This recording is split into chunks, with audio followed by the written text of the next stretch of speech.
माननीय प्रधानमंत्री जी, माननीय वाणिज्य और उद्योग मंत्री श्री पीयूष गोयल जी, केंद्र सरकार और विभिन्न राज्य सरकारों के अधिकारीगण, उद्योग जगत के प्रमुख, शिक्षा जगत के गणमान्य विशेषज्ञ तथा मीडिया के सदस्य, वाणिज्य और उद्योग मंत्रालय की ओर से इस post budget webinar make in India for the world में मैं आप सभी का स्वागत करता हूं।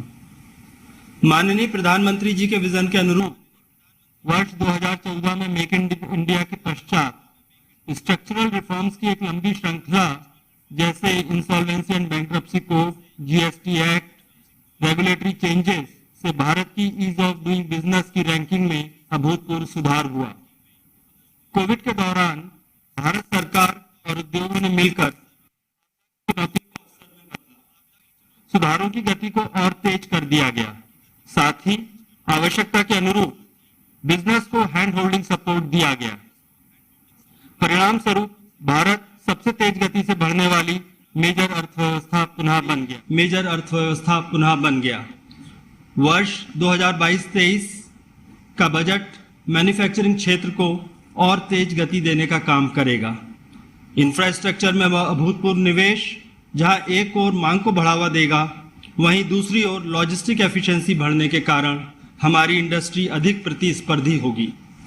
इंडिया एट 100 की कल्पना के अनुसार sunrise sectors, ease of doing business 2.0, शिक्षा एवं स्किल की गुणवत्ता, रिसर्च एंड डेवलपमेंट पर फोकस आदि मैन्युफैक्चरिंग क्षेत्र में भारत को विश्व में अग्रणी बनाने का मार्ग प्रशस्त करेंगे। आज की वेबिनार में उद्योगों के प्रमुख लोग हमारे साथ हैं। हमारा विश्वास है कि माननीय प्रधानमंत्री जी की मंशा के अनुरूप क्रियान्वयन को और अधिक परिणाम मूलक और प्रभावशाली बनाने के लिए आज का विचार विमर्श अत्यंत उपयोगी सिद्ध होगा।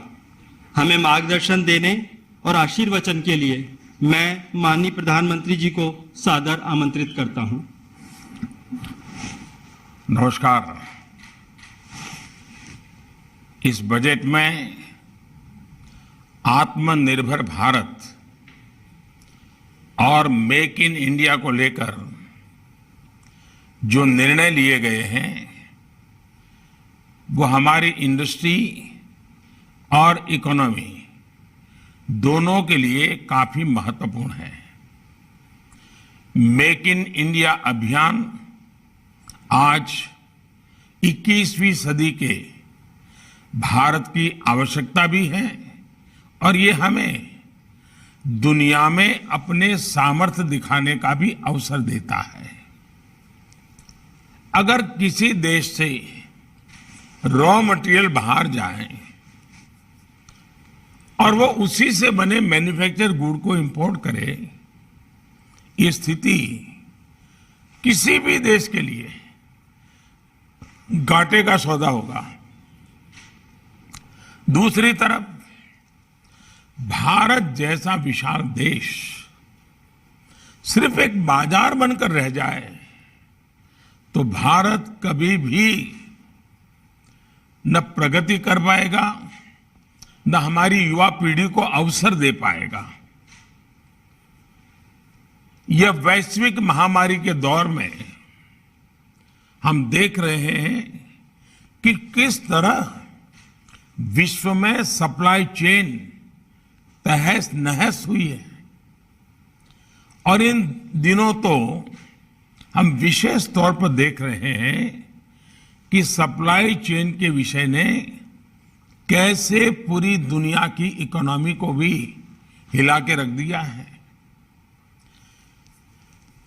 जैसे हम सारे नेगेटिव बातों को हमारे सामने देखते हैं तो जरा दूसरा पहलू देखें। इस के प्रकाश में भी हमें लगेगा कि इतने बड़े संकट जब सामने होते हैं, कभी भी स्थितियां बदलती हैं, तो मेक इन इंडिया की जरूरत पहले से ज्यादा हो गई है। दूसरी तरफ अगर हम देखें, क्या कोई पॉजिटिव बातें हैं जो हमें मेक इन इंडिया के लिए प्रेरित करती हैं? अवसर को हम ढूंढ पाते हैं क्या? आप देखिए, जिस देश के पास इतनी बड़ी मात्रा में युवा पीढ़ी हो, नौजवान हो, जिस देश के लोगों के टैलेंट के विषय में दुनिया में कोई क्वेश्चन मार्क न हो, आवश्यकता के अनुसार स्किल्ड मैन पावर को डेवलप करना, डेमोग्राफिक डिविडेंड, और दुनिया आज डेमोक्रेटिक वैल्यूज की तरफ बहुत आग्रह और आशा भरी नजर से देख रही है। यानी अपने आप में ये ऐसा संपुट है, एक ऐसी चीजें हमारे पास हैं जिसको लेकर के हम एक बड़े सपने देख सकते हैं। उसके साथ साथ अथाह प्राकृतिक संपदा के हम धनी हैं। हमें इसका भरपूर इस्तेमाल मेक इन इंडिया के लिए करना ही चाहिए।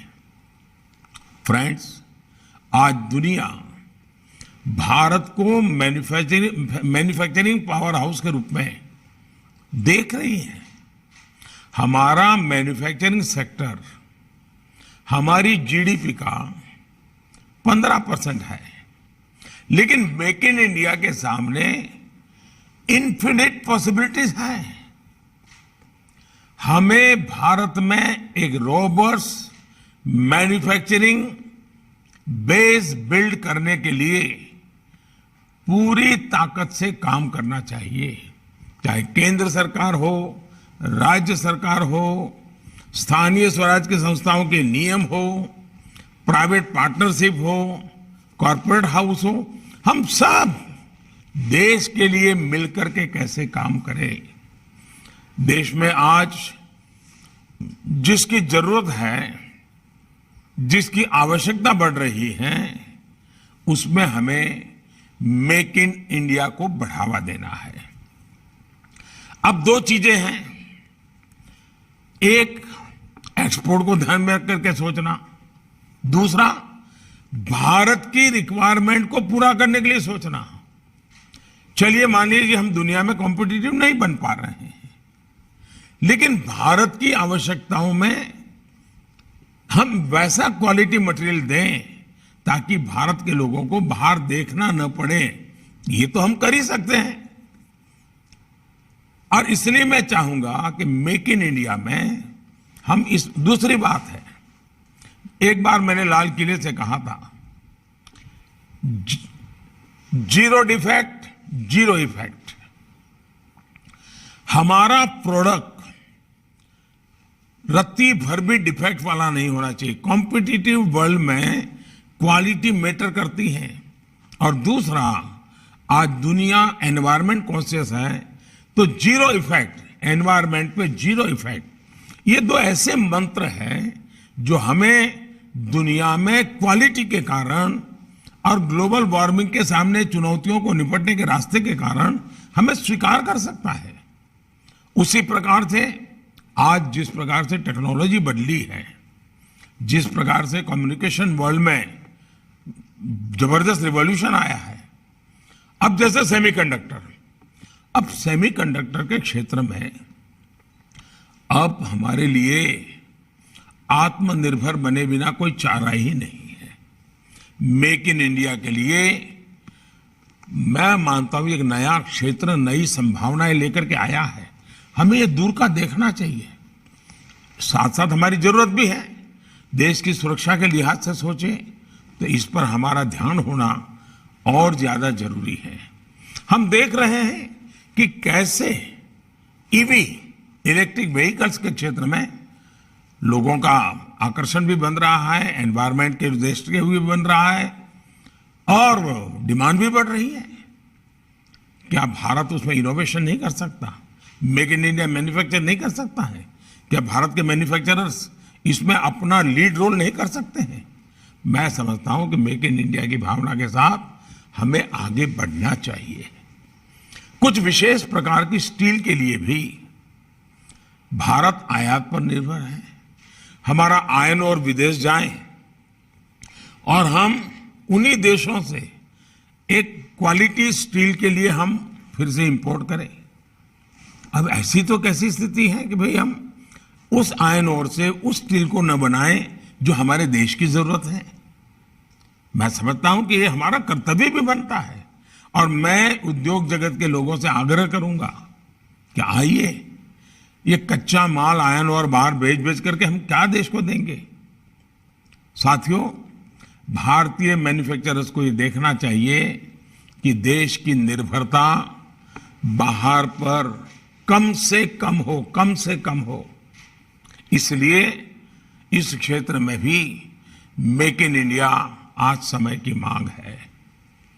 एक और सेक्टर मेडिकल इक्विपमेंट्स का है। बाहर बहुत सारे जरूरी मेडिकल हम उसके लिए जो आवश्यक इक्विपमेंट्स होते हैं बाहर से मंगवाते हैं। अब क्या हम मेडिकल इक्विपमेंट नहीं बना सकते? मैं नहीं मानता हूं कि इतना कठिन काम है। हमारे लोगों में उतना सामर्थ्य है, कर सकते हैं। हम उस पर जोर दे सकते हैं क्या? हमें यह समझना ही होगा कि कोई चीज मार्केट में उपलब्ध होना मतलब हम संतुष्ट हो जाए, भाई लोगों की रिक्वायरमेंट पूरी हो रही है, बाजार में चीजें मिल रही है।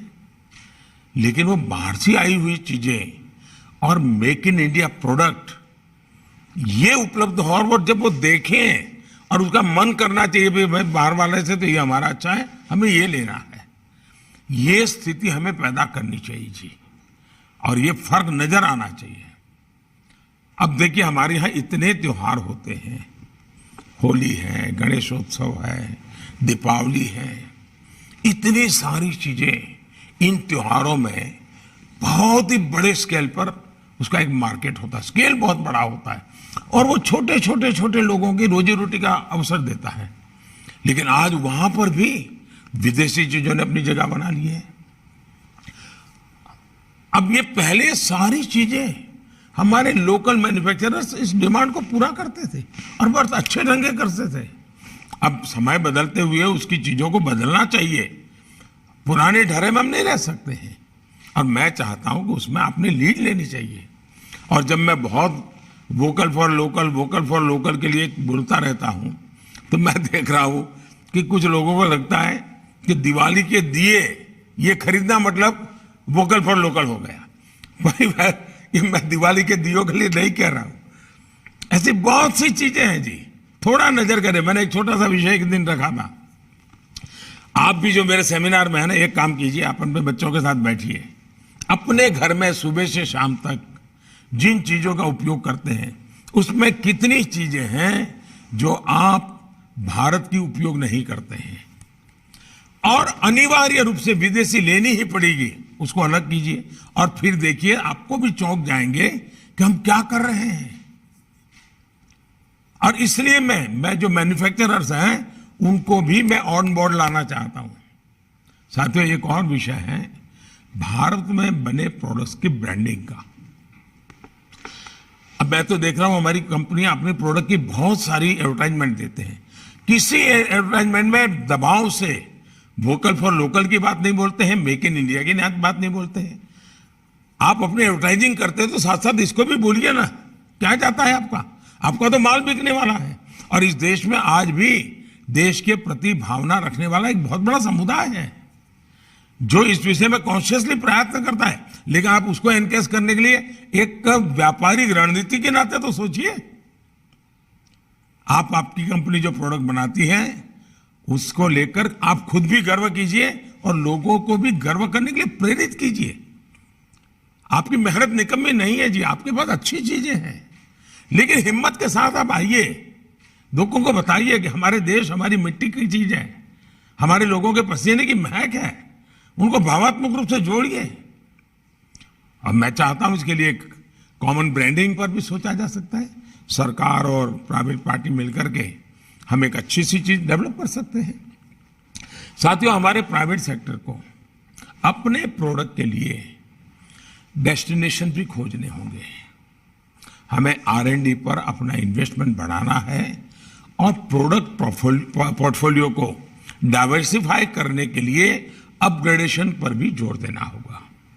अब जैसे आपको ये पता है कि साल 2023 को विश्व भर में इंटरनेशनल ईयर ऑफ मिलेट्स के तौर पर मनाया जाएगा।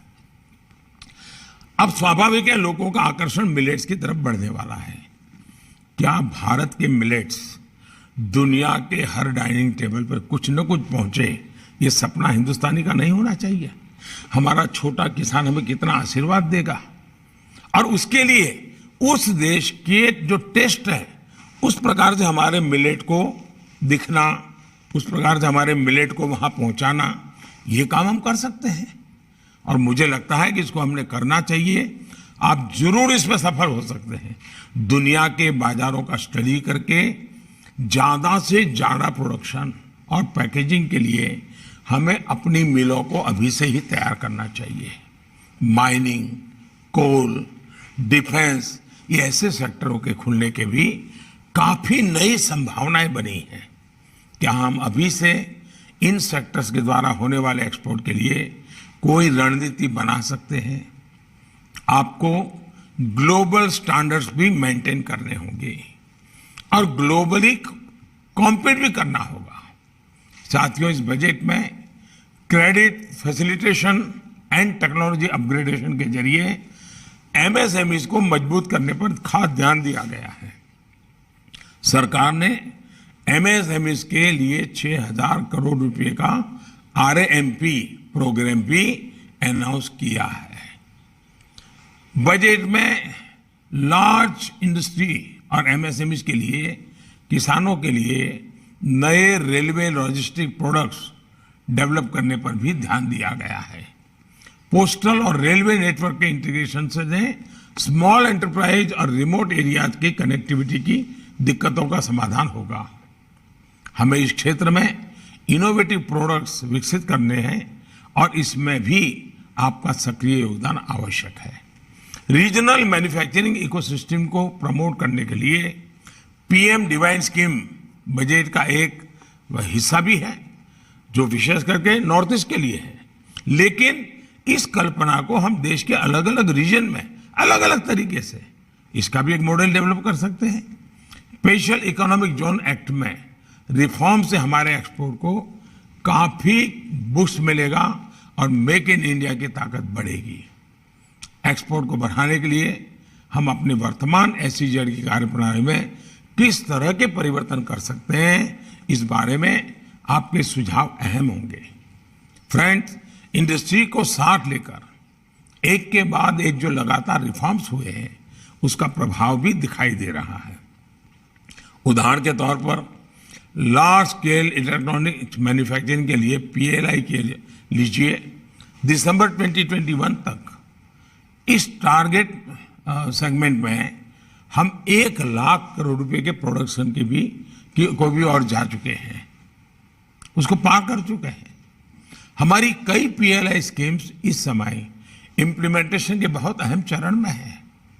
आपके सुझाव इम्प्लीमेंटेशन को गति देने में सहायक होंगे। साथियों, भारत की मैन्युफैक्चरिंग जर्नी में कंप्लायंस बर्डन बहुत बड़े स्पीड ब्रेकर रहे हैं। पिछले साल ही हमने 25,000 से ज्यादा कंप्लायंसेस को खत्म किया है। लाइसेंस के ऑटो रिन्यूअल की व्यवस्था शुरू की है। इसी तरह डिजिटाइजेशन से भी आज रेगुलेटरी फ्रेमवर्क में स्पीड और ट्रांसपेरेंसी आ रही है। कंपनी सेटअप करने के लिए कॉमन स्पाइस फॉर्म से लेकर नेशनल सिंगल विंडो सिस्टम तक अब हर स्टेप पर आप हमारी डेवलपमेंट फ्रेंडली अप्रोच को महसूस कर रहे हैं। फ्रेंड्स, हमें आपका ज्यादा से ज्यादा कोलैबोरेशन चाहिए, इनोवेशन चाहिए और रिसर्च बेस्ड फ्यूचरिस्टिक अप्रोच चाहिए।